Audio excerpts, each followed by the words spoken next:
الحمد للہ وکفا وسلام علی عبادہ الذین اصطفی اما بعد اعوذ باللہ من الشیطان الرجیم بسم اللہ الرحمن الرحیم ومن شر حاسد اذا حسد سبحان ربک رب العزۃ عما یصفون وسلام علی المرسلین والحمد للہ رب العالمین اللہم صل علی سیدنا محمد وعلی آل سیدنا محمد وبارک وسلم۔ روحانی بیماریوں میں سے ایک بہت مہلک بیماری حسد ہے۔ حسد کہتے ہیں کہ بندے کو کسی دوسرے کے پاس نعمت اچھی نہ لگے، دل چاہے کہ یہ نعمت اس سے چھن جائے، یہ اس کو کیوں ملی؟ جب دل میں یہ کیفیت ہو تو اس کو حسد کہتے ہیں، اور یہ ایسی بیماری ہے جو بندے کو اللہ کی نظر میں گرا دیتی ہے۔ وجوہات اس کی کئی ہیں، لیکن یہ انسان کے برباد ہونے کا سبب بنتی ہے۔ چنانچہ حسد پہلا گناہ ہے جو آسمانوں پہ کیا گیا۔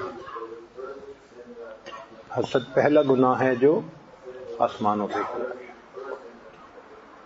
ابلیس نے، شیطان نے حضرت آدم علیہ السلام سے حسد کیا تھا، کہتا تھا انا خیر من، میں ان سے افضل ہوں، بہتر ہوں، خلقتنی من نار و خلقتہ من طین، انہیں آپ نے مٹی سے پیدا کیا، مجھے آگ سے پیدا کیا، اور آگ افضل ہے مٹی سے، بلندی کی طرف جاتی ہے، لہذا میں بہتر ہوں۔ تو حسد کی وجہ سے اس نے سجدہ نہ کیا اور اللہ کے دربار سے محروم ہو گیا۔ تو حسد پہلا گناہ ہے جو آسمانوں پہ ہوا، اور حرص پہلا گناہ ہے جو زمین پہ ہوا۔ چنانچہ حضرت آدم علیہ السلام کے دو بیٹے تھے، قابیل اور حابیل۔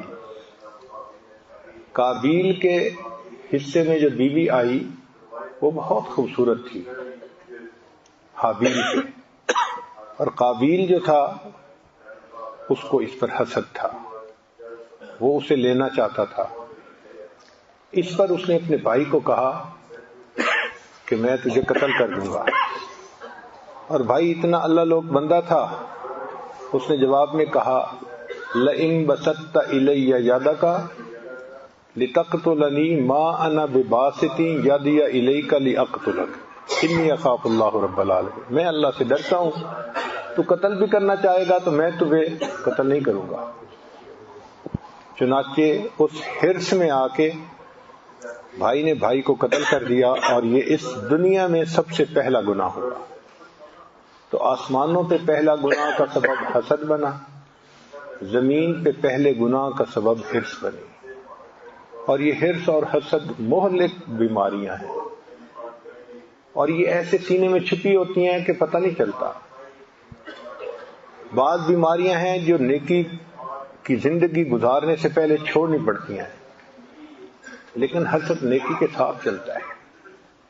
انسان تہجد گزار ہوتا ہے، دین کا کام کرنے والا ہوتا ہے، عالم بن جاتا ہے، حتیٰ کہ سالک بن جاتا ہے، مگر اندر سے حسد نہیں نکلتا۔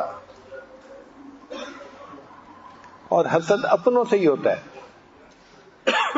یعنی ایک سالک کا حسد دوسرے سالک کے ساتھ، دونوں بھائی پیر بھائی ہیں، ایک طالب علم کا حسد دوسرے کے ساتھ، دونوں ایک استاد کے شاگرد ہیں، ایک بھائی کا حسد دوسرے کے ساتھ، دونوں ایک باپ کی اولاد ہیں۔ یہ حسد بہت مشکل سے نکلتا ہے، اس کے لیے بہت اللہ کے سامنے رونا پڑتا ہے۔ حسد کی بنیاد یہ ہوتی ہے کہ بندہ اللہ کی تقسیم پہ راضی نہیں ہوتا، بنیاد یہ ہے۔ اگر دل اللہ تعالیٰ کی تقسیم پہ راضی ہو کہ اللہ تعالیٰ نے جس کو جو دیا ہے وہی بہتر ہے، تو پھر حسد نہیں ہوتا کسی سے۔ بھائی جس کو ملا ہے اللہ کے علم سے ملا ہے، اللہ کی دین سے ملا ہے، اللہ نے اس کو دیا۔ ایک ہوتا ہے غیبتہ اور ایک ہوتا ہے حسد، ہے ملتے جلتے مگر دونوں میں فرق ہے۔ غیبتہ یہ ہے کہ کسی کے پاس نعمت دیکھ کے دل میں یہ کیفیت ہونا کہ مجھے بھی یہ مل جائے، یہ جائز ہے، چونکہ اس میں نعمت کی تمنا ہے۔ اور یہ کیفیت ہو کہ کسی کی نعمت کو دیکھ کے یہ کیفیت ہو کہ یہ نعمت مجھے مل جائے، اس سے چھن جائے، یہ حسد کہلاتا ہے، حسد حرام ہے۔ تو غیبتہ جائز ہے، کسی کی نیکی کو دیکھ کے دل میں تمنا ہونا کہ میں بھی نیک بن جاؤں، کسی کے نیک اولاد کو دیکھ کے تمنا ہونا کہ میری اولاد بھی ایسی نیک بن جائے، یہ جائز ہے۔ لیکن حسد کہ وہ نعمت اس سے چلی جائے، وہ ناجائز ہے۔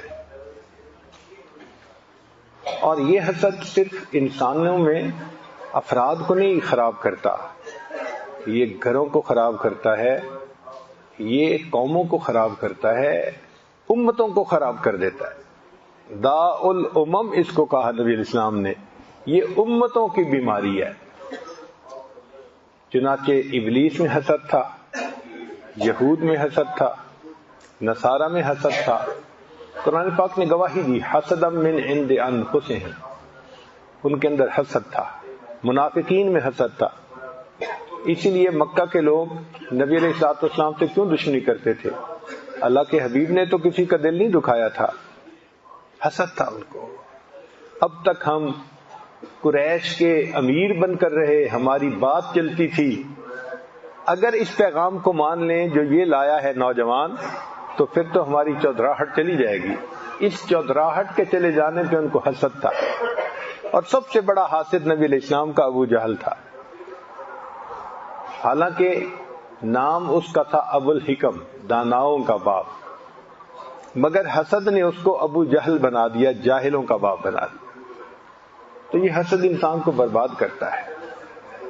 قرآن مجید کی ایک سورت ہے جس میں اللہ تعالیٰ نے حسد کے اوپر ایک کہانی بیان کی ہے، اور اس قصے کو فرمایا کہ نحن نقص علیک احسن القصص، اے محبوب ہم آپ کو قصوں میں سے بہترین قصہ سناتے ہیں۔ چونکہ سبق دینا مقصود تھا نا، کہ بھئی پڑھنے والے شاید سمجھ جائیں اور حسد سے باز آ جائیں۔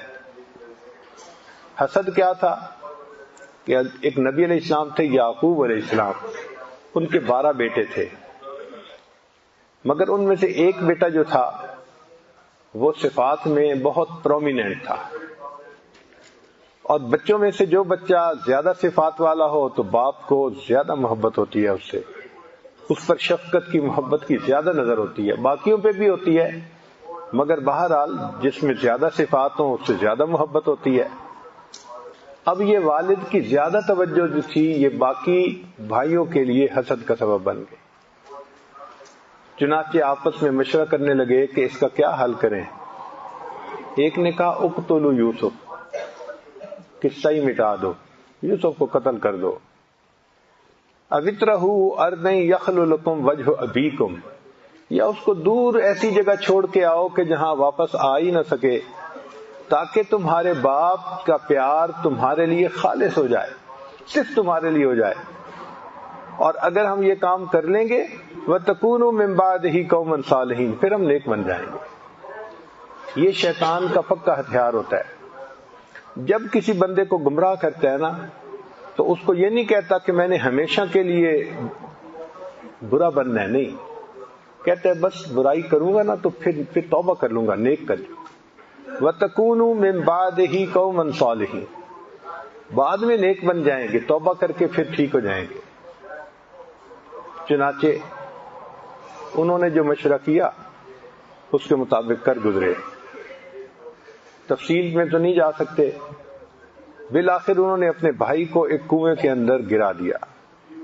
اپنی طرف سے وہ بھائی کو مار چکے تھے کہ اب اس کنویں سے یہ کیسے نکلے گا، مر جائے گا، چلے گئے۔ اللہ کی شان دیکھیں کہ اللہ نے یوسف علیہ السلام کو کنویں سے نکال لیا، اور جنہوں نے نکالا وہ قافلے کے لوگ تھے اور وہ مصر جا رہے تھے۔ تو وہ یوسف علیہ السلام کو لے کے وہاں گئے. انہوں نے ان کو اپنا غلام بنا لیا اور انہوں نے کہا کہ یہ بچہ بہت خوبصورت ہے اور چھوٹی عمر میں ہے, اچھا کام کرنے والا ہے, اس کو اگر کوئی امیر بندہ خرید لے گا نا گھر میں کام کاج کے لیے تو پروفٹ بڑا ہوگا. چنانچہ مصر جا کے انہوں نے ان کو بیچا. اب جب خریدنے کی باری آئی تو بڑے بڑے امراء اپنے مال و دولت کو لے کر پہنچے. وہ کہتے تھے کہ اتنا خوبصورت بچہ ہم نے کبھی دیکھا نہیں, یہ ہمارے گھر میں اگر خدمت کے کام پہ ہوگا تو کیا ہی بات ہے. چنانچہ جو وقت کا بادشاہ تھا اس نے اس کو خرید لیا.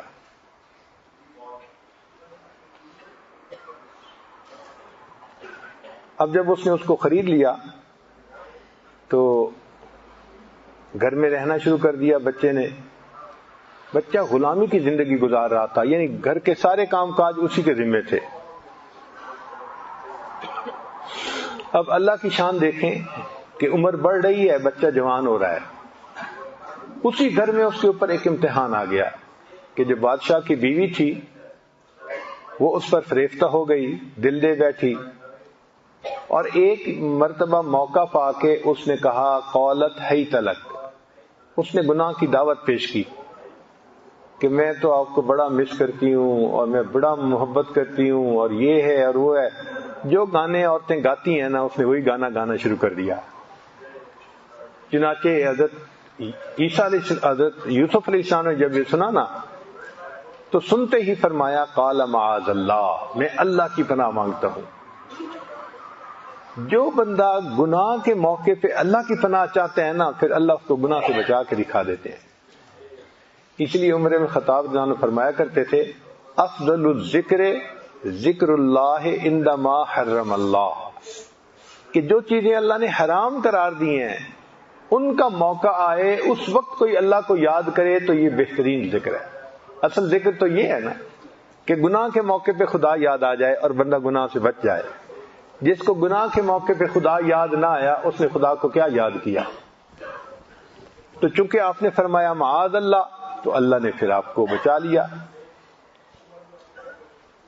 اب جب یہ معاملہ ہو گیا تو اللہ کی شان کے عزیز مصر آ گیا, دروازہ کھٹکھٹایا تو بیوی نے فوراً دروازہ کھولتے ہی الزام لگایا کہ اس بندے کا آپ کیا کریں گے جو آپ کے اہل خانہ کے ساتھ برائی کا ارادہ کرتا ہے.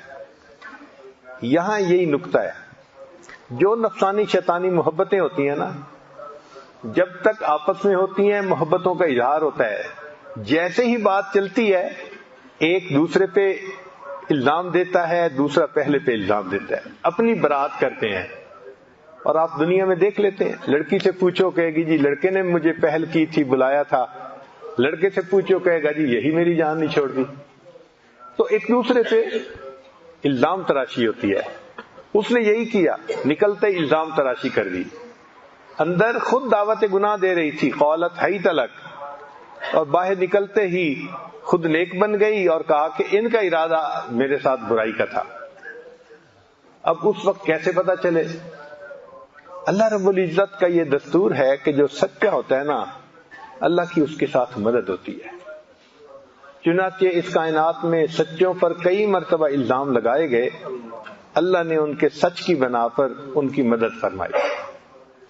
بی بی مریم کی مدد فرمائی, صدیقہ تھی, سچ بولنے والی تھی.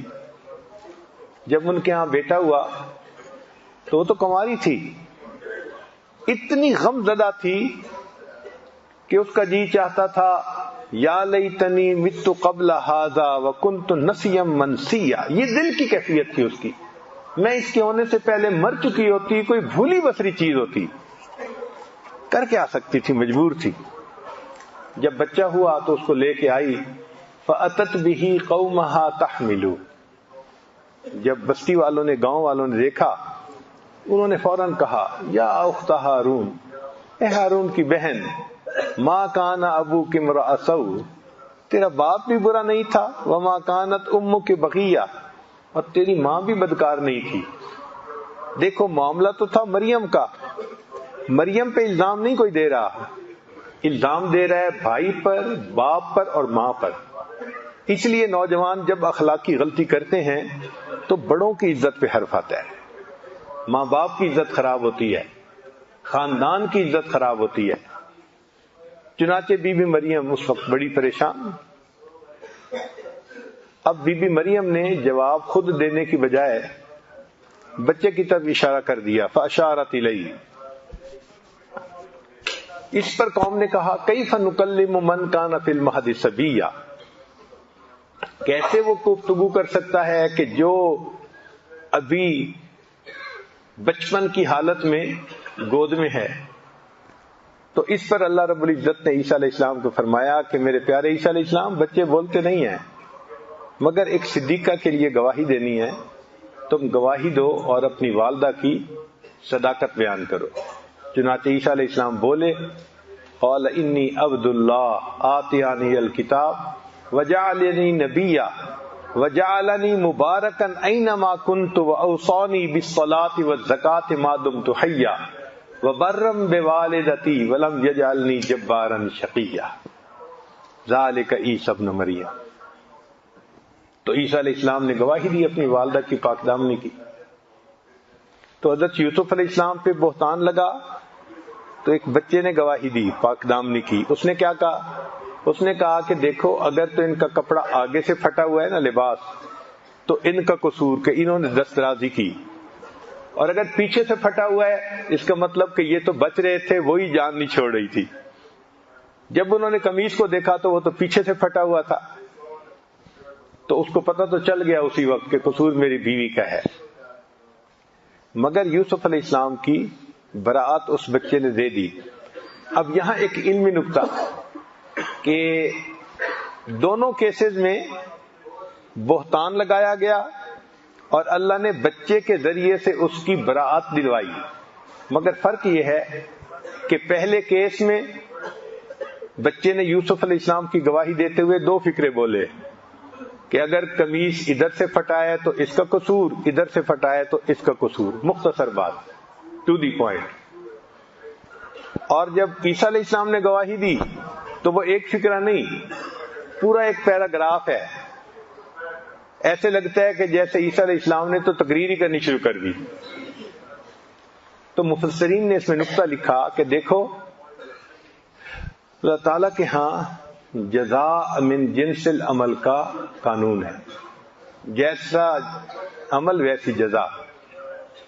یوسف علیہ السلام پر بہتان لگایا تھا ایک عورت نے، اور ایک عورت کو کی گواہی کے لیے، اس کو مطمئن کرنے کے لیے ایک فکرہ کافی تھا کہ ادھر سے پھٹا تو یہ اس کا قصور، ادھر سے پھٹا اس کا قصور۔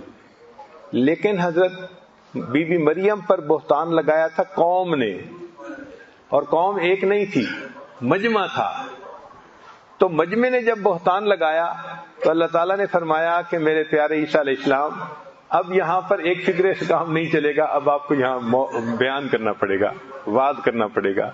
چنانچہ عیسیٰ علیہ السلام نے بچپن میں وعظ فرمایا، انی عبد اللہ آتانی الکتاب وجعلنی نبیا، سبحان اللہ۔ اب ذرا غور کیجئے، اسی طرح حدیث پاک میں آتا ہے کہ ایک عورت تھی، اس نے بدکاری کی کسی چرواہے سے، لیکن جب لوگوں کو پتا چلا تو اس نے ایک نیک عابد کا، بندے کا نام لگا دیا۔ لوگوں نے عابد کو پکڑ لیا۔ اب جب اس کو سزا دینے لگے، اس نے کہا کہ میں نے تو برائی نہیں کی۔ انہوں نے کہا نہیں، عورت کہتی ہے کہ تو نہیں بدکاری کی۔ اس نے کہا اس کے بچے سے پوچھئے، بچے کی ولادت ہو گئی تھی۔ تو لوگ حیران تھے کہ بچہ کیسے بولے گا۔ بچہ بولا اور اس نے بتایا کہ میرا والد یہ نہیں، میرا والد تو چرواہا ہے۔ یہ بھی عورت بکریاں چرا رہی تھی، وہ بھی بکریاں چرا رہا تھا۔ ویرانے میں ملاقات ہو گئی اور دونوں نے آپس میں ملاقات کر لی۔ تو پہلی قوموں میں ایک چرواہے کی بات تھی تو اللہ نے بچے سے گواہی دلوائی۔ یوسف علیہ السلام کی بات تھی، بچے سے گواہی دلوائی۔ پھر بی بی مریم کی بات تھی تو بچے سے گواہی دلوائی۔ پھر اس امت میں بھی ایک واقعہ پیش آیا، اور وہ واقعہ کیا تھا کہ نبی علیہ الصلوۃ والسلام کی زوجہ سیدہ عائشہ صدیقہ رضی اللہ تعالی عنہا، ان پر منافقین نے بہتان لگا دیا. واقعہ اس کا پڑھتے ہی رہتے ہیں. تو جب انہوں نے بہتان لگایا تو اب دستور کے مطابق تو کسی بچے سے گواہی دلوا دی جاتی، مگر یہاں معاملہ محبوب کا تھا اور آگے محبوب کی محبوبہ کا تھا. چونکہ سیدہ صدیقہ رضی اللہ تعالیٰ عنہ حبیبہ حبیب خدا، نبی علیہ السلام جو محبوب خدا ہیں ان کی محبوبہ ام المومنین، کیونکہ معاملہ ان کا تھا تو رب کریم نے فرمایا عائشہ میں تیری پاک دامنی کی گواہی کسی بچے سے نہیں دلواتا، تیری پاک دامنی کی گواہی میں عرشوں سے خود عطا فرماتا ہوں. چنانچہ اللہ نے قرآن اتارا ان کی پاک دامنی کے لیے کہ ذالک ھذا بہتان عظیم. سبحان اللہ. تو اس سے پتہ چلتا ہے کہ جو سچے ہوتے ہیں اللہ کے ہاں ان کا کیا مرتبہ ہوتا ہے. حضرت یوسف علیہ السلام، یوسف ایھا الصدیق، سچے تھے. چنانچہ جب گواہی مل گئی تو بادشاہ کی نظر میں ان کی عزت اور بڑھ گئی، ان کا قد اور بڑھ گیا. اب کیا ہوا، وہ عورت باز نہیں آئی. سارے شہر کے اندر بدنامی کہ دیکھو یہ بادشاہ کی ملکہ ہے اور اپنے غلام کے اوپر فریفتہ ہو گئی. قد شغفہا حبا. مگر جب عورت ڈھیٹ ہو جائے نا تو پھر یہ ڈھٹائی کے ساتھ اس سے اور آگے قدم بڑھاتی ہے، پیچھے نہیں ہٹتی.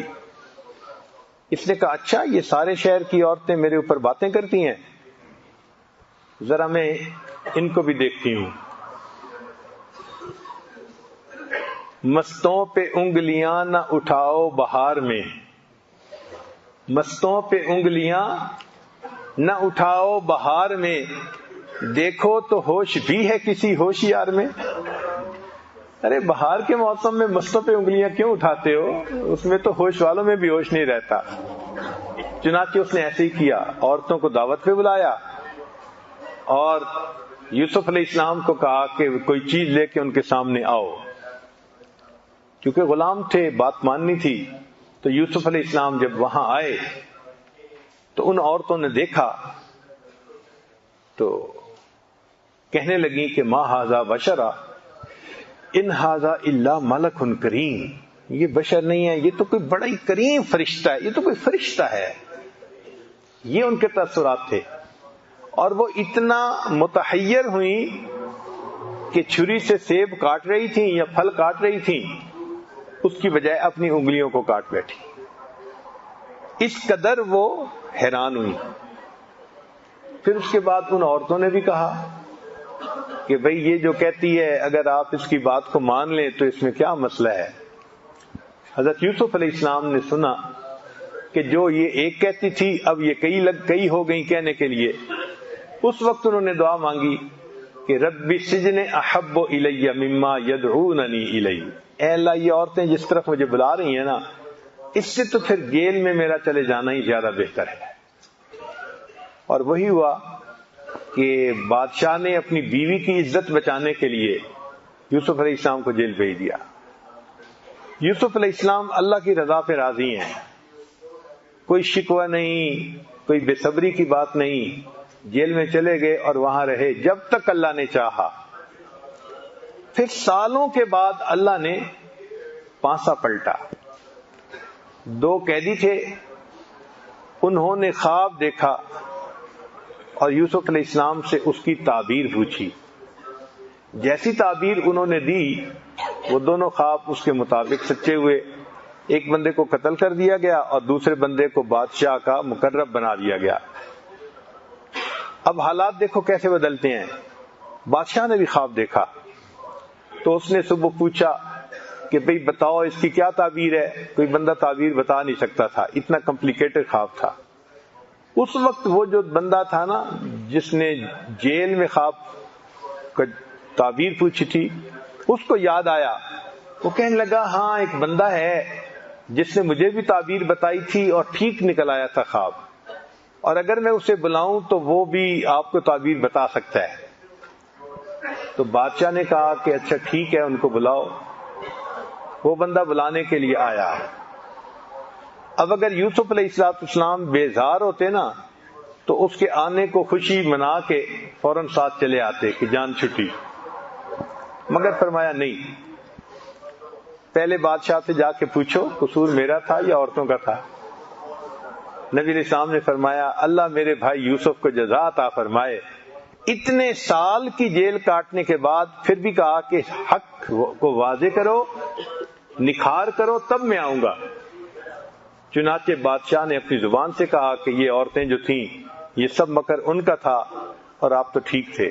انک الیوم لدینا مکین امین، آپ نے تو آج ہمارے نزدیک بڑا امین شخص ہونے کی حیثیت سے مقام پایا ہے. اب انہوں نے تعبیر پوچھی تو یوسف نے تعبیر بتائی کہ بھئی 7 سال بڑی اچھی فصل ہوگی اور اس کے بعد 7 سال بڑے قحط کے ہوں گے. اس نے کہا جی حل کیا ہے؟ انہوں نے کہا حل یہ ہے کہ جب 7 سال اچھی فصل ہو تو جو گیہوں ہیں نا ان کو آپ پریزرو کر لیں، اور جب قحط آئے تو اس میں پھر اس کو یوز کر لیں تاکہ لوگ قحط سے بچ جائیں.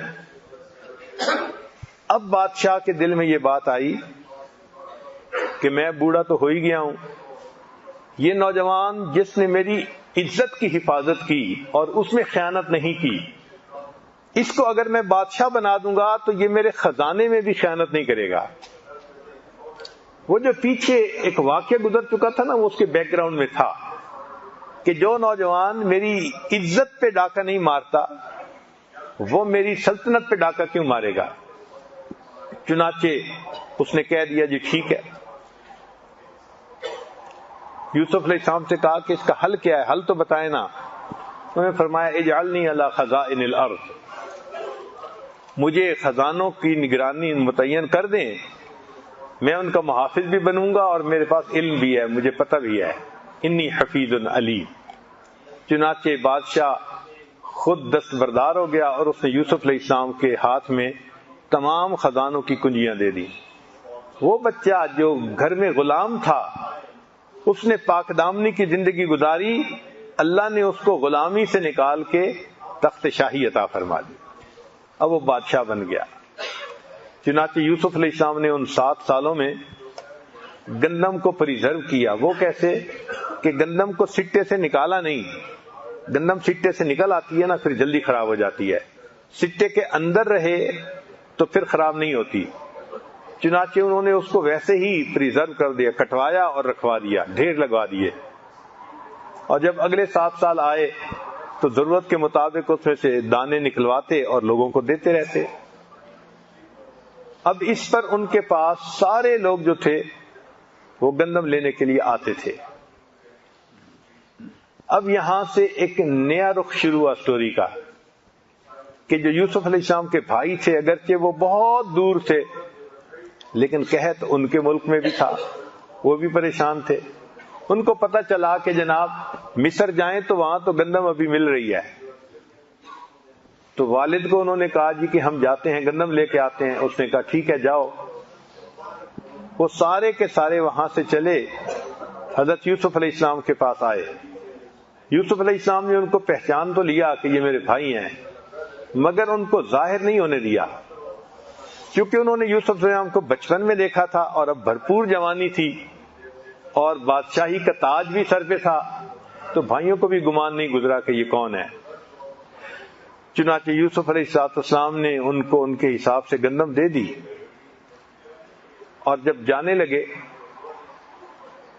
تو ان کو کہا کہ بھائی دیکھو آپ نے کہا ہے کہ ہم اتنے بھائی ہیں لیکن آئے کم ہو، آئندہ آنا تو جس بھائی کو نہیں لائے اس کو بھی لے کے آنا ورنہ حصہ نہیں ملے گا اس کا. اب جب یہ لوگ واپس آئے تو اپنے والد کو کہا.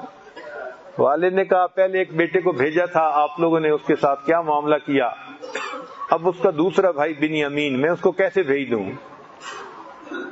اب انہوں نے جب دیکھا تو ان کا جو سارا مال تھا نا جو قیمت دی تھی وہ قیمت بھی ساتھ ہی تھی گیہوں میں، تو کہنے لگے کہ اچھا آئندہ جو ہے ہمیں بھائی کو ساتھ لے کے جانا ہے.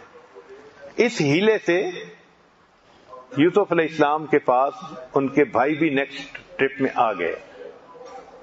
اب یوسف علیہ السلام نے ان سب کو گندم تو دی، لیکن جو بھائی بنیامین تھا نا، اس کی گندم میں وہ جو برتن تھا نا جس سے پیمائش کرتے تھے وہ چھپا دیا بندوں نے. جب بھائی گندم لے کے چلے تو اذن مؤذن ایتھا العیر انکم لسارقون. پیچھے ایک بندے نے آواز دی، بھائی ہمارا ایک پیالہ پیمائش کرنے والا جو تھا وہ گم ہو گیا ہے، تو ہمیں لگتا ہے کہ آپ لوگوں نے چوری کیا ہے. ان کا ہم نے تو چوری نہیں کیا. اچھا آپ نے نہیں کیا تو ہم آپ کا سامان دیکھیں گے.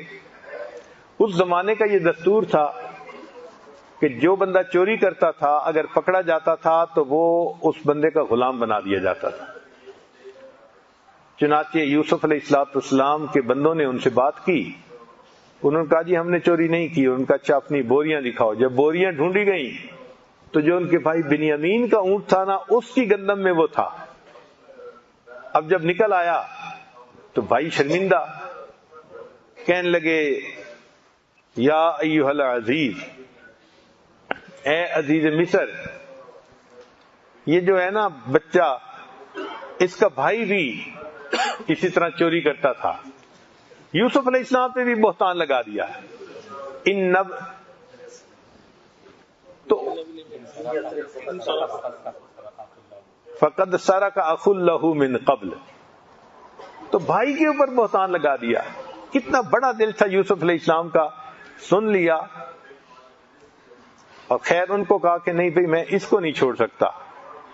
اب انہوں نے بنیامین بھائی کو رکھ لیا، باقی چلے گئے.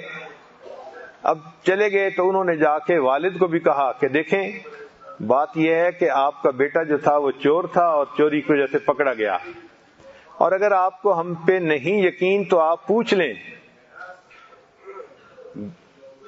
بستی والوں سے پوچھ لیں، وہ بھی آپ کو بتائیں گے کہ واقعہ کیا ہوا. اب یعقوب علیہ السلام کا ایک بیٹا پہلے جدا، دوسرا پھر جدا. تو یوسف علیہ السلام نے اس وقت کہا فصبر جمیل، میں صبر کرتا ہوں. عسى اللہ ان یأتینی بہم جمیعا، اللہ تعالیٰ مجھے ان سے ملا دے گا. اور پھر یہ کہا کہ انما اشکو بثی وحزنی الی اللہ، میں اپنا سارا گلہ اور شکوہ اللہ کے سامنے بیان کرتا ہوں. جب انہوں نے اللہ کی طرف اس طرح سے رجوع کیا تو پھر اللہ رب العزت نے مہربانی فرمائی. چنانچہ جب گندم ختم ہو گئی تو پھر آنا پڑا. تو باپ نے پھر بھیجا کہ دیکھیں پہلے بھائی کو بھی تم چھوڑ آئے تھے، اب تم جاؤ مگر تم سارے نوجوان ہو، صحت مند ہو، ایک دروازے سے داخل نہ ہونا کہ تمہیں ہاتھ سے تکلیف نہ دیں، نظر نہ لگ جائے. من ابواب متفرقہ، مختلف دروازوں سے داخل ہونا تاکہ ڈائلیوٹ ہو جائے تمہارا جانا. چنانچہ وہ بھائی پھر آئے، مگر اس دفعہ ان کے پاس پیسے تھوڑے تھے، گندم زیادہ چاہیے تھی. اب جب آئے تو یوسف علیہ السلام کے پاس آئے، کہنے لگے یا ایھا العزیز، اے عزیز مصر، مسنا و اہلنا الضر، ہمیں اور ہمارے اہل خانہ کو تنگ دستی نے بحال کر دیا. وجئنا ببضاعۃ مزجاۃ، اور ہم وہ قیمت لائے ہیں جو پوری نہیں ہے.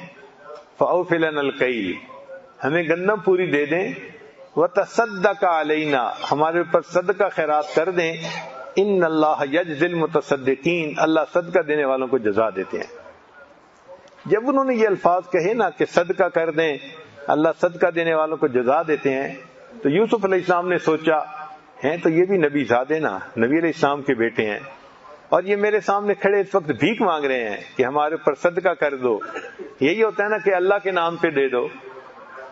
تو اس وقت انہوں نے پھر بات کھولی اور پوچھا ما فعلتم بیوسف، تم نے یوسف کے ساتھ کیا کیا تھا؟ ان کے تو وہم و گمان میں بھی نہیں تھی، ہکے بکے رہ گئے. کہنے لگے انک لانت یوسف، آپ یوسف ہیں؟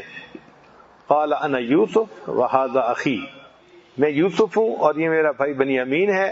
قد من اللہ علینا، اللہ نے ہم پر احسان کیا. انہ من یتق ویصبر، جو تقوی اختیار کرتا ہے صبر و ضبط اپنے اندر پیدا کرتا ہے. فإن اللہ لا یضیع اجر المحسنین، اللہ ایسے نیکوکاروں کے اجر کو ضائع نہیں کیا کرتے. چنانچہ پھر بھائیوں نے معافی مانگی اور انہوں نے کہا لا تثریب علیکم الیوم، میں تم سے اس بارے میں بات نہیں کرتا، میں نے معاف کر دیا تم نے جو کیا تھا، بس اتنا ہے کہ جاؤ اور میرے والد کو لے کے آؤ، والد والدہ کو لے کے آؤ. چنانچہ اللہ تعالیٰ کی رحمت ہوئی کہ یعقوب علیہ السلام بھی وہاں پہنچے، اور جب وہاں پہنچے تو اس وقت بھائیوں نے یوسف علیہ السلام کو سجدہ کیا. یہ اس زمانے کی ترتیب تھی اور اس شریعت میں جائز تھا، دین اسلام نے اس کو منع کر دیا. تو گویا جو خواب دیکھا تھا یوسف علیہ السلام نے وہ پورا ہو گیا. پھر یعقوب علیہ السلام کی بینائی چلی گئی تھی رو رو کے، تو یوسف علیہ السلام نے اپنا کرتا بھیجا اذهبوا بقمیصی، کہ یہ قمیص لے جاؤ اور جا کے ان کے چہرے پہ لگاؤ، فرتد بصیرا، وہ دوبارہ آنکھوں والے ہو جائیں گے. اور واقعی اللہ نے بینائی واپس عطا فرما دی. اب اس پر اس قصے کو لا کے ختم کیا تو آپ یہ دیکھیں کہ اس پوری کہانی کے مختلف کریکٹر ہیں. ایک ہے یوسف علیہ السلام، ان کے ساتھ حاسدوں نے حسد کیا اور انہوں نے صبر کیا، اور جب زلیخا نے گناہ کا تقاضا کیا تو انہوں نے تقوی اختیار کیا، صبر بھی کیا اور تقوی بھی اختیار کیا. تو جو صبر اور تقوی اختیار کرتا ہے فإن اللہ لا یضیع اجر المحسنین، اللہ ایسے نیکوکاروں کے اجر کو ضائع نہیں کیا کرتے. چنانچہ ہر دور میں اور ہر زمانے میں جو بندہ یوسف علیہ السلام کی طرح گناہوں سے بچتا ہے، اللہ اس کو فرش سے اٹھا دیتا ہے اور اس کو عرش پہ بٹھا دیتا ہے. عربی میں تخت کو عرش کہتے ہیں، اللہ اس کو عرش پہ بٹھا دیتا ہے. تو یوسف علیہ السلام کو عزتیں مل گئیں. ایک کریکٹر ہے یوسف علیہ السلام کے بھائیوں والا. چنانچہ انہوں نے حسد کیا، حسد کی وجہ سے ان کو ذلت اٹھانی پڑی، اور بالآخر پھر انہوں نے معافی مانگی تو معافی بھی مل گئی. اور یہ ثابت ہو گیا کہ جو حاسد ہوتا ہے، حسد اس کو نیچے گرا ہی دیتا ہے. ایک اس میں تھے حضرت یعقوب علیہ السلام کہ ان سے اللہ تعالیٰ نے ایک نعمت کو لے لیا تھا. بیٹا نعمت ہوتی ہے نا، تو ان پر آزمائش آئی کہ ان سے بیٹا لے لیا گیا تو وہ روئے. پھر اللہ نے کافی عرصے کے بعد ان کو بیٹا لوٹا دیا. یہاں مفسرین نے ایک پیارا نقطہ لکھا ہے کہ اللہ تعالیٰ جب بھی کسی بندے سے کوئی چیز لیتے ہیں تو جب لوٹاتے ہیں تو بہتر صورت میں واپس لوٹاتے ہیں. مثال کے طور پہ اللہ نے آدم علیہ السلام کو جنت سے باہر نکالا اور ان کی اولاد کو اللہ نے اس دنیا میں کمالات عطا فرمائے اور پھر ان کو جنت عطا فرمائی. تو دیکھو کامل کر کے واپس لوٹایا. بچہ آتا ہے تو اس کے اندر تو کمال نہیں نہ ہوتا، تو کمزور ہوتا ہے، لیکن اللہ تعالیٰ بہتر صورت میں اس کو واپس لوٹاتے ہیں. چنانچہ ابراہیم علیہ السلام سے اللہ تعالیٰ نے بیٹے کی قربانی مانگی تھی تو انہوں نے بیٹے کو قربان کیا. ایک بیٹے کو قربان کیا، اللہ نے اس کو بھی قربان نہیں ہونے دیا، اور پھر اللہ نے کیا وجعلنا یعقوب نافلہ، نفل کے طور پہ اللہ نے ان کو یعقوب علیہ السلام بھی عطا فرما دی. تو دیکھو اللہ جب کسی سے کچھ لیتا ہے نا اور وہ بندہ صبر کرے تو اللہ اس چیز کو بہتر لوٹا کے واپس فرما دیتے. یہ دستور ہے. یوسف علیہ السلام کو اللہ نے لیا تھا یعقوب علیہ السلام سے بچپن میں تو بچہ کامل نہیں نہ ہوتا، لیکن یعقوب علیہ السلام نے صبر کیا. اللہ نے بچے کو اس وقت لوٹایا جبکہ بچہ پیغمبر بھی بن گیا تھا اور وقت کا بادشاہ بھی تھا. تو دیکھو بہتر صورت میں واپس لوٹایا نا اللہ نے. تو جو بندہ اللہ سے ڈیل کرتا ہے نا نقصان کبھی نہیں اٹھاتا، ہمیشہ نفع کا سودا ہوتا ہے. بس صبر کرنا ہوتا ہے. تو دیکھیے یوسف علیہ السلام نے صبر کیا، اللہ نے ان کے ساتھ خیر کا معاملہ کیا. ہماری زندگی میں بھی کئی مواقع ایسے آتے ہیں زلیخائیں ہوتی ہیں، کبھی میسج آتا ہے، کبھی فون آتا ہے نوجوانوں کو، کبھی ای میل آ جاتی ہے، کبھی فیس بک پہ کوئی کانٹیکٹ کر لیتا ہے، تو وہ زلیخا حیت اللہ کی کہہ رہی ہوتی ہے۔ اب اس وقت جو بچہ کہے گا معاذ اللہ، میں اللہ سے اللہ کی پناہ مانگتا ہوں، تو یہ بچہ ہوگا جس کو عزتیں ملیں گی۔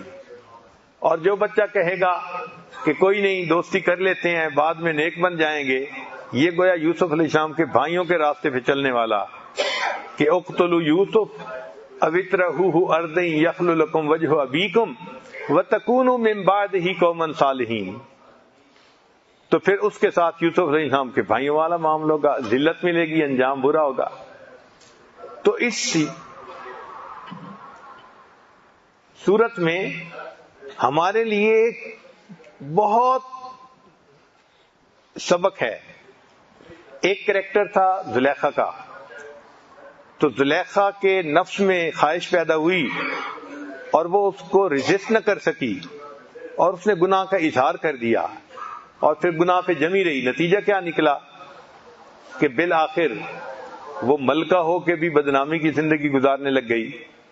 تو سبق ملا کہ جس لڑکی کو گناہ کا موقع پیش ہو اور وہ لڑکی اپنے آپ کو ریزسٹ نہ کر سکے، انوالو ہو جائے، تو اس کا نتیجہ ذلت کے سوا پھر اور کچھ بھی نہیں ہوتا۔ جیسے زلیخا کو ذلت ملی تھی، آج بھی بہت ساری زلیخائیں ذلت پاتی ہیں، اس لیے کہ وہ اپنے نفس کا مقابلہ نہیں کر سکتی۔ تو ہمیں چاہیے کہ ہم گناہوں سے بچنے کے وقت صبر سے کام لیں اور اپنے نفس کو روکیں، تاکہ اللہ تعالیٰ اس پر ہمیں اجر عطا فرمائے۔ تو یوسف علیہ السلام کے بھائیوں کو حسد تھا، اور اس حسد کی وجہ سے انہوں نے یہ سارا کچھ کیا تھا۔ حسد اتنا برا ہے کہ یہ حسد خود تو گناہ ہے ہی صحیح، اس حسد کی وجہ سے جو بندے نے نیکیاں کی ہوتی ہیں نا، اللہ ان کو بھی ختم کر دیتے ہیں۔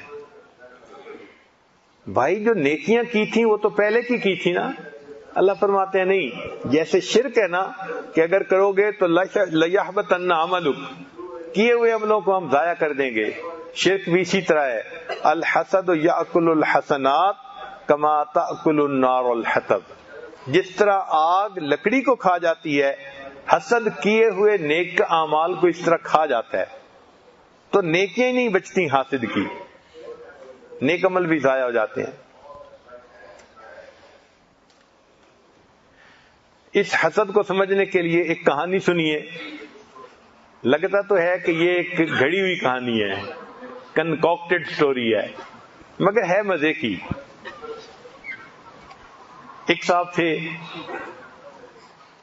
نیک تھے، عبادت گزار تھے، دل میں خیال آیا جاؤں غار میں جا کے اللہ کی عبادت کروں۔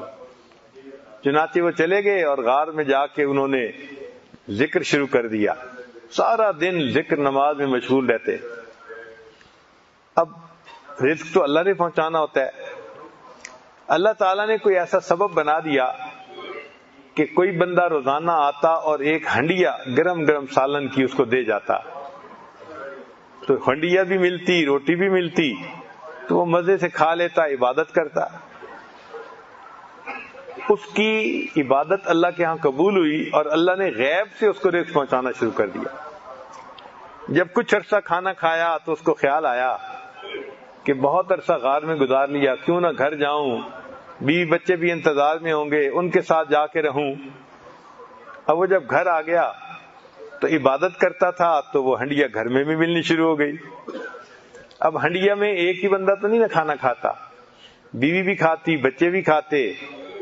تھوڑے دنوں میں سارے گھر والوں کے چہرے پہ سرخی، صحتیں اچھی ہو گئی۔ اب جب ان کی صحتیں اچھی ہو گئیں تو ایک پڑوس میں بندہ رہتا تھا جو حاسد تھا، وہ بڑا حیران کہ بھائی کیا معاملہ ہے، ان لوگوں کی صحتیں اچھی ہوتی جا رہی ہیں، نکھرتے جا رہے ہیں رنگ ان کے۔ وہ ساتھ لگ گیا کہ میں پتہ تو کروں راز کیا ہے۔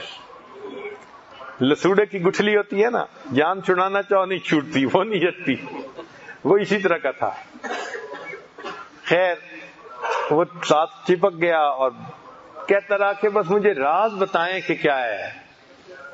جب بہت زیادہ اس نے چپک لپٹ کے پوچھا تو اللہ کی شان، یہ سادہ بندہ تھا، اس نے بتا دیا میں غار میں گیا تھا اور میں نے 2 سال وہاں اللہ کی عبادت کی، تو ایک دن مجھے آواز آئی کہ بندے تیری عبادت ہم نے قبول کر لی، مانگو کیا مانگتے ہو؟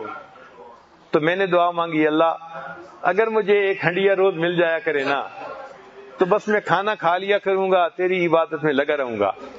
تو مجھے اس وقت سے وہ ہنڈیا ملتی ہے اور اس کا کھانا میں بھی کھاتا ہوں، میرے گھر والے بھی کھاتے ہیں۔ جب اس بندے کو راز کا پتہ چل گیا، اب وہ بھی اپنے گھر والوں سے الوداع ہو کے کسی غار میں جا کے بیٹھ گیا اور اس نے بھی ذکر کرنا شروع کر دیا۔ خوب 2 سال اس نے ذکر کیا، حتیٰ کہ ایک دن ایسا آیا کہ اس کو آواز آئی، بندے تیری عبادت قبول ہو گئی، مانگو مجھ سے کیا مانگتے ہو؟ تو جب یہ وقت آیا نا کہ پوچھا گیا کہ مانگو کیا مانگتے ہو، اس نے فوراً دعا مانگی، اللہ وہ جو میرے پڑوسی کو ہنڈیا ملتی تھی وہ بند ہو جائے۔ اس کو حسد کہتے ہیں۔ اور خدا کے بندے مانگنا تھا تو اپنے لیے بھی مانگو کہ مجھے بھی مل جائے، نہیں۔ حسد کہتے ہیں کہ اس کے پاس نہ رہے، اس کو یہ فضیلت کیوں ملی، اس کو یہ کمال کیوں ملا، اس کو عزت کیوں ملی، اس کو قبولیت کیوں ملی، یہ حسد ہوتا ہے۔ اسی لیے حاسد اللہ تعالی کی تقدیر پہ راضی نہیں ہوتا۔ اس حسد کے گناہ سے بچنے کے لیے اللہ کی مدد چاہیے، ورنہ تہجد گزار بھی اس میں ملوث ہوتے ہیں۔ بہت علم میں پختگی رکھنے والے وہ بھی اس میں ملوث ہوتے ہیں۔ مشائخ نے لکھا ہے، لولا الحسد فی العلماء لصاروا بمنزلۃ الانبیاء، اگر علماء میں حسد نہ ہوتا تو یہ شاید انبیاء کی منزل تک پہنچ جاتے، مگر علمی کمال کے باوجود حسد نہیں جاتا اندر سے۔ یہ اللہ کی رحمت ہوتی ہے تو جاتا ہے، ورنہ نہیں۔ تو ہم اللہ تعالیٰ سے دعا مانگتے ہیں کہ اے پروردگار عالم ہم پر رحمت فرمائیے اور ہمیں حسد جیسی بیماری سے نجات عطا فرمائیے۔ اور ہمارے پاس تو نیکیاں بھی نہیں ہیں، اگر بچی کھچی نیکیاں بھی اس حسد نے کھا لینی ہے تو پھر قیامت کے دن کی ذلت کے سوا اور ہمارے لیے کیا ہوگا۔ یہ بیماری لطیفہ خفی کے ذکر کرنے سے دور ہوتی ہے۔ قلب روح سر خفی، چوتھا سبق جو ہے، لہذا چوتھے سبق پر خوب محنت کریں، مراقبہ کریں اور اللہ سے دعا بھی مانگیں کہ اے اللہ میرے اندر سے حسد کی بیماری کو دور کر دیجئے اور مجھے اس بیماری سے پاک فرما دیجئے۔ دعا ہے کہ اللہ تعالی ہمیں ان روحانی بیماریوں سے نجات عطا فرمائے۔ وآخر دعوانا ان الحمد للہ رب العالمین۔ اللهم صل على سيدنا محمد وعلى آل سيدنا محمد وبارك وسلم. اللهم صل على سيدنا محمد صلاة تنجينا بها من جميع الأهوال والآفات وتقضي لنا بها جميع الحاجات وتطهرنا بها من جميع السيئات وترفعنا بها أعلى الدرجات وتبلغنا بها أقصى الغايات من جميع الخيرات في الحياة وبعد الممات إنك على كل شيء قدير. اللہ ہم آپ کے بندے آپ کے حضور میں حاضر ہیں، اللہ دل سے اقرار کرتے ہیں کہ آپ نے جتنے موقع اب تک ہم کو عنایت فرمائے بہت کافی تھے، اگر ہم نے ان موقعوں سے فائدہ اٹھایا ہوتا تو اللہ ہم بہت نیک بن چکے ہوتے، ہمارے دل بدل گئے ہوتے، ہماری نمازیں بہتر ہو گئی ہوتی، ہمارے اخلاق بہتر ہو گئے ہوتے، ہمارے جذبات اچھے ہو گئے ہوتے، ہماری تمنائیں پاکیزہ ہو گئی ہوتی، ہمارے نگاہیں پاک ہو گئی ہوتی، ہمارے دل صاف ہو گئے ہوتے، مگر اللہ ہم دل سے اقرار کرتے ہیں کہ ہم نے ان موقعوں سے فائدہ نہیں اٹھایا۔ اللہ معاف فرما دیجیے، اللہ معاف فرما دیجیے، اللہ معاف فرما دیجیے۔ اللہ آج اس رمضان کے آخری عشرے کی آخری طاق رات ہے، اللہ اللہ اللہ آپ طاق راتوں میں آپ کتنے کروڑ بندوں اور بندیوں کو معاف فرماتے ہیں. اللہ مغفرت کے طالب یہاں بھی بیٹھے ہیں, اللہ محتاج ہیں, شرمندہ ہیں, پچھتا رہے ہیں, اللہ پچھتا رہے ہیں, معاف فرما دیجیے. اللہ مغفرت ڈھونڈتے ڈھونڈتے, ہدایت ڈھونڈتے ڈھونڈتے, تقویٰ تلاش کرتے کرتے, آپ کی محبت تلاش کرتے کرتے کہاں کہاں سے آپ کے بندے یہاں جمع ہیں. اللہ اور اب تو جدائی کا وقت قریب آ رہا ہے. اللہ اللہ خالی ہاتھ نہ بھیجیے گا, خالی ہاتھ نہ بھیجیے گا, اللہ خالی ہاتھ نہ بھیجیے گا. اللہ مغفرت دے دیجیے, تقویٰ دے دیجیے, اللہ مغفرت دے دیجیے, تقویٰ دے دیجیے, اللہ معاف کر دیجیے, اللہ معاف کر دیجیے. ایک نظر اس مجمع کی طرف دیکھ لیجیے, ایک نظر ڈال دیجیے, اللہ ایک نگاہ ڈال دیجیے. کہاں کہاں آپ کے بندے اور بندیاں ان دعاؤں میں آمین کہہ رہے ہیں. پوری دنیا میں لوگ رات رات بھر جاگ کر حضرت کے بیان سننے کے انتظار میں رہتے ہیں. اللہ اللہ ہزاروں ہزار مرد اور عورتیں اللہ کہاں کہاں بیٹھ کر سن رہے ہیں, میسیجز آ رہے ہیں. اللہ اللہ نہ جانے کہاں کہاں سے سب کے پاس پیغام آتے ہیں. حضرت جی سے کہہ دو ہمارے لیے بھی دعا کر دیں, ہمارے لیے بھی دعا کر دیں. اللہ اللہ سب کو معاف فرما, اللہ سب کو معاف فرما. آپ کے محبوب نے ایک بار یوں کہہ کر دعا مانگی تھی, اللہم ان تغفر فاغفر جما وَيُعَدِّلْ لَكَ مَا عَلَمَّا. انہوں نے کہا تھا اللہ معاف کر دیجئے, معاف کر دیجئے. اللہ معاف کرنا ہے تو سب کو معاف کر دے. ایسا بندہ کہاں ہوگا جس نے کوئی گناہ نہیں کیا ہوگا. اللہ آپ کے محبوب کی یہ دعا لگتا ہے ہم جیسوں کے لیے تھی, ہمارے لیے تھی. اللہ اگر ہمارے الفاظ قابل قبول نہیں تو اپنے محبوب کے الفاظ کی لاج رکھ لیجیے, اپنے محبوب کے الفاظ کی لاج رکھ لیجیے. اللہ اللہ اب واپس کا وقت قریب ہے, ہر ایک گھبرایا ہوا ہے, ہر ایک ڈرا ہوا ہے. یہاں محفوظ ماحول میں تھے, اللہ محفوظ ماحول میں تھے. اللہ ایک گھنے گھنے شجر سایہ دار کے سائے میں تھے, سدا بہار درخت کے سائے میں تھے. اللہ شفقتیں تھیں, محبتیں, مسکراہٹیں, اللہ دعائیں. اللہ اب جائیں گے, اللہ نہ جانے کیسے کیسے ماحولوں سے گزرنا ہوگا, کیسے کیسے حالات آئیں گے. اللہ آپ ہمیں بچا لیجیے گا, اللہ آپ بچا لیجیے گا تو بچ پائیں گے, نہیں تو نہیں بچ پائیں گے. اللہ بچا لیجیے, اللہ اللہ تقویٰ دے دیجیے, اللہ گناہوں سے بچا لیجیے, اللہ گناہوں سے بچا لیجیے, اللہ گناہوں سے بچا لیجیے.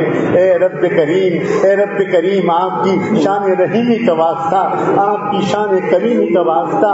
اللہ اللہ آپ نے اپنے اس دور کے شاید بہترین دربار تک ہم سب کو پہنچایا ہے. اللہ ہمیں قدر کی توفیق عطا فرما. اللہ تاریخ لکھی جا رہی ہے, تاریخ بنائی جا رہی ہے. اللہ کیسے کیسے ہیرے تلاش کیے جا رہے ہیں اور تراشے جا رہے ہیں. اللہ کون سوچ سکتا تھا کہ امریکہ اور یورپ کے ماحولوں میں پلنے والے یہ نوجوان اللہ ایسے بڑی صفت بنیں گے کہ دیکھ کر بوڑھے بوڑھوں کو بھی رشک آ رہا ہے. میرے پیارے اللہ, آپ نے اپنے جن بندوں پر ذمہ داری ڈالی ہے اللہ اپنے کرم سے ان کو تحمل نصیب فرما. اللہ ان کو ان ذمہ داریوں کی ادائیگی کی صلاحیت اور استعداد نصیب فرما. اللہ جو امیدیں آپ کے نیک بندے نے ہم سب سے لگائی ہیں اللہ ان امیدوں پر کھرا اترنے کی توفیق عطا فرما. اللہ اپنے بڑوں کے نام کو رسوا کرنے سے ہمیں بچا لیجیے. اللہ اللہ عزت دینے کے بعد اب ذلت کی زندگی سے محفوظ رکھیے, ذلت والے کاموں سے محفوظ رکھیے. اللہ اللہ ایک توجہ, ایک نظر کرم سے ہمارا کام چل جائے گا, آپ کا کچھ نہیں بگڑے گا. اللہ ہمارا کام بن جائے گا. ایک بات کہہ دیجیے, ایک بات کہہ دیجیے, اے مسجد عمر میں بیٹھے ہوئے میرے بندو, میں نے تمہیں معاف کر دیا, میں نے تمہیں معاف کر دیا, میں نے تمہیں معاف کر دیا. اب تمہارا گناہ نہ کرنا. اللہ ہم آپ سے عہد کرتے ہیں, اپنی پوری کوشش کریں گے, مگر ساتھ میں یہ بھی عرض کرتے ہیں آپ نے نہ بچایا تو نہ بچ پائیں گے. اللہ آپ تھامے رکھیے گا, آپ سہارا دے دیجیے, دائیں سے بائیں سے, اوپر سے نیچے سے, شمال سے جنوب سے, مشرق سے مغرب سے, ظاہر سے باطن سے, ہر طرف سے آپ ہم کو بچائے رکھیے. اللہ بچائے رکھیے. اللہ اللہ کس زبان سے شکریہ ادا کریں. رفاقہ شہر کے اہل ایمان کا, یہاں اس مسجد کمیٹی کے لوگوں کا، خدمت والے ساتھیوں کا اللہ کیسے شکریہ ادا کرے. اللہ جان و دل نکال کر رکھ دیا. اللہ ان کو جزائے خیر عطا فرما. اللہ ان کو جزائے خیر عطا فرما. اللہ ان کو جزائے خیر عطا فرما. اللہ اس شہر کو آباد فرما. اللہ محفوظ فرما. اللہ محفوظ رکھیے. سارے عالم میں خوف بھی ہے اور جوع بھی ہے. اللہ اپنے کرم سے یہاں محفوظ رکھیے گا، محفوظ رکھیے. اللہ محفوظ رکھیے اور قدر کی توفیق عطا فرما. اللہ اس میخانے کو سدا آباد رکھیے. اللہ اس میخانے کو سدا آباد رکھیے. ہمارے ساتھی کو سدا آباد رکھیے. ہمارے ساتھی کو سدا آباد رکھیے. اے رب کریم، اے رب کریم، آپ جانتے ہیں ہم سب کو کتنا بڑا سہارا ہے. ہم سب کو کتنا بڑا سہارا ہے. ٹوٹے اللہ ہم میں سے بہت سے وہ تھے جو مایوس ہو چکے تھے. اللہ اپنی اصلاح سے مایوس ہو چکے تھے، زندگی سے مایوس ہو چکے تھے. اللہ کہ اچانک مایوسی کے بعد ابر کرم برسا اور نہ جانے کہاں سے گرتے پڑتے ہم جیسے پہنچ گئے یہاں. اللہ اپنے کرم سے ہمیں قدر کی توفیق عطا فرما، استقامت نصیب فرما، اخلاص نصیب فرما، تقوی نصیب فرما، ایثار و ہمدردی عطا فرما. مکارم اخلاق سے ہم کو آراستہ فرما. اے اللہ مکارم اخلاق سے ہم کو آراستہ فرما. اے رب کریم، اے اللہ ٹوٹے پھوٹوں کی دعاؤں کو قبول فرما. اگر ہماری دعائیں قابل قبول نہیں تو ہمارے حضرت کی دعاؤں کو قبول فرما. اللہ ان کی دعاؤں کو قبول فرما، ان کی محنتوں کو قبول فرما. نہ جانے کتنے امراض و عوارض میں گرے رہنے کے باوجود 24 گھنٹے اتنی شدید مشقت. اللہ طرف کھا جائیے، اللہ رحم کھا جائیے، اللہ رحم کھا جائیے، اللہ رحم کھا جائیے. اللہ ہم وسیلہ اختیار کرتے ہیں صالحین کی دعاؤں کا. اللہ ہم وسیلہ اختیار کرتے ہیں صالحین کے اعمال کا. اللہ اپنے کرم سے، اللہ اپنے کرم سے، اللہ اپنے کرم سے ان دعاؤں کی لاج رکھ لیجیے. اے رب کریم، اے رب کریم، رمضان کی ہو سکتا ہے آج آخری رات ہو یا اور ایک رات مل جائے. اے رب کریم، اس سے پہلے کہ یہ مہینہ نکلے مغفرت فرما دیجیے، مغفرت فرما دیجیے، مغفرت فرما دیجیے. کہیں ان بدبختوں میں ہمارا نام نہ آ جائے. اللہ جو رمضان پورا گزر جانے کے باوجود جن کو مغفرت نہ مل پائی اور جن کو لگ گئی جبریل کی بد دعا اور اللہ جو آپ کے محبوب کی آمین کے بعد اور پختہ ہو گئی، اللہ اپنے کرم سے ہمیں ان محروموں میں شامل نہ فرمائیے. اے رب کریم، اے رب کریم، اپنے در کی حاضری نصیب فرما، اپنے محبوب کے روضے کی زیارت نصیب فرما. کتنا دل چاہتا ہے احرام باندھیں، لبیک لبیک پڑھیں اور دیوانہ وار اللہ ان مقامات سے پہنچے. اللہ ہم بھی طواف کریں، ہم بھی حجر اسود کو چومیں. اللہ کب وہ دن آئے گا؟ اے رب کریم، آپ صرف امیروں کے رب تو نہیں ہیں، آپ غریبوں کے بھی تو رب ہیں. اللہ بلا لیجیے، اللہ بلا لیجیے، اللہ بلا لیجیے، اللہ بلا لیجیے. بار بار مقبول حاضری نصیب فرما. اللہ ہمارے تمام مشائخ کو، تمام اولیاء اللہ کو، تمام علماء اور فقہاء محدثین کو، بالخصوص ہمارے سلسلے کے مشائخ کو اللہ اعلیٰ مراتب سے نوازے، اعلیٰ مراتب سے نوازے. ان کی محنتوں کو اللہ قیامت کے لیے قبول فرما. اے رب کریم، دین کے احیاء و تجدید کا اللہ یہ کام جو آپ نے اپنے فضل سے اپنے اس بندے کو عطا فرمایا ہے، ہم سب کو اللہ اپنی جان و مال اس پر نشاور کر دینے کی توفیق عطا فرما. اللہ ہم کو اس مقدس مشن میں اعوان و انصار بنا دیجیے. ہمارے بچوں کو، بچیوں کو اور قیامت تک آنے والی نسلوں کو قبول فرما لیجیے، قبول فرما لیجیے. اللہ قبول فرما لیجیے، اللہ قبول فرما لیجیے. ہم سب کے ملکوں میں امن و امان کی فضا پیدا فرما. ہر طرح کے خوف اور دہشت گردی کو ختم فرما. اے رب کریم، انصاف کی میزان کو نصب فرما، انصاف کی ترازو کو قائم فرما. اے رب کریم، نظام عدل کو قائم فرما. حفاظت دین، اشاعت دین اور اقامت دین کی سب کوششوں کو قبول فرما. دعوت تبلیغ کی محنت کی حفاظت فرما. مدارس و مکاتب کی حفاظت فرما. خانقاہوں کی جہاں اللہ اللہ سکھایا جاتا ہے، اللہ ان کی بھی حفاظت فرما. اللہ جو مانگا ہے وہ بھی عطا فرما، جو نہیں مانگ سکے اللہ وہ بھی عطا فرما. ایک التجا اور ہے اللہ، ہم سب کی طرف سے ہم سب گنہگاروں کے نام لے لے کر رحمت دو عالم صلی اللہ علیہ وآلہ وسلم کی خدمت اقدس میں درود و سلام بھجوا دیجیے ان پر اور ان کی آل پر، ان پر اور ان کے اہل بیت پر، صحابہ اور صحابیات پر، ازواج مطہرات پر، ذریت طیبہ پر اور ان کے نقش قدم پر چلنے والے تمام صالحین و صالحات پر اور انہی کے راستے پر جینے اور مرنے کی ہم سب کو توفیق عطا فرما. وصلی اللہ تعالی علی خیر خلقہ سیدنا محمد وعلی آلہ وصحبہ اجمعین برحمتک یا ارحم الراحمین.